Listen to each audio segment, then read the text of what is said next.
Hello. Hello. So today I'm going to be talking about Cesar Lombroso and his argument that criminals are biologically different and even identifiable by physical traits.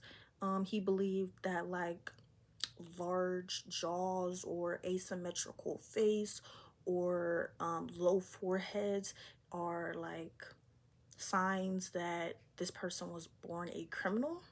And I don't like he's definitely discredited for that, because like the idea, it just hasn't been held up. There's no reliable way to spot a criminal by appearance, but there is some evidence that certain traits and experiences are more common among people who offend. But I think the most key things is like self-control and impulsivity. A lot of research suggests that low self-control, difficulty relaying gratification, and just acting without thinking can increase the likelihood of crime. But there's plenty of impulsive people who never offended. So you know, but also like exposure to violence and trauma. So people who grow up in these high violence environments, they may normalize aggression or develop like survival strategies that look like criminal behavior.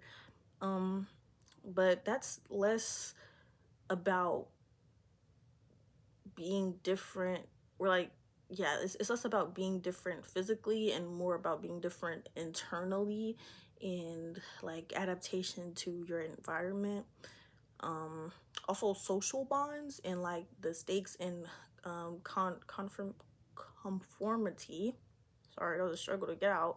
But like some strong attachments to like family, school, work, they tend to reduce offending. And when those bonds are weakened or broken, people have less to lose, and that gives them a reason to violate norms.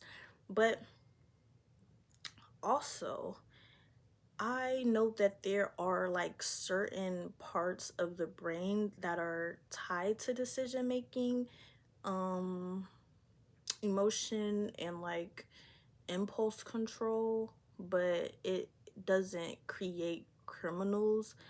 Um, but like the prefrontal cortex, this is the region that's like responsible for planning, impulse control, and like weighing long term consequences.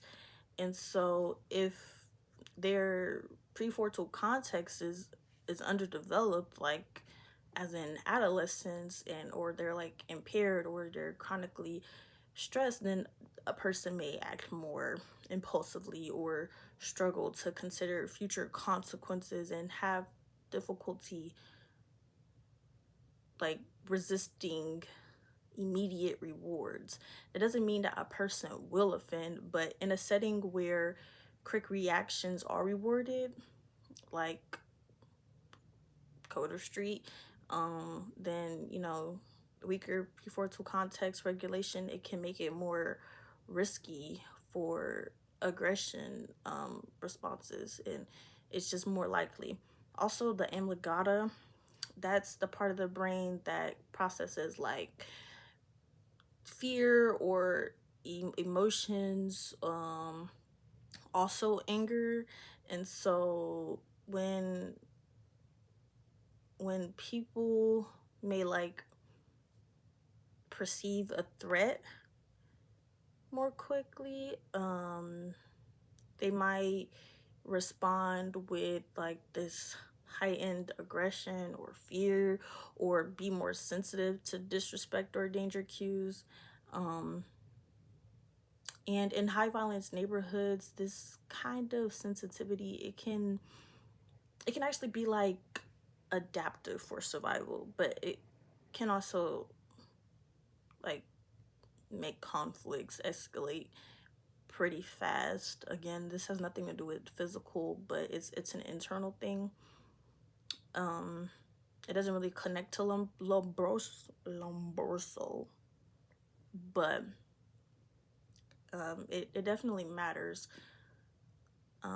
Also, since his findings were like recognized as false and they were discredited because he focused more on like physical attributes, I would say that the internal ones would be more important when discussing like criminal behaviors or born criminals. Um, so yeah, those are my thoughts on it. Yeah.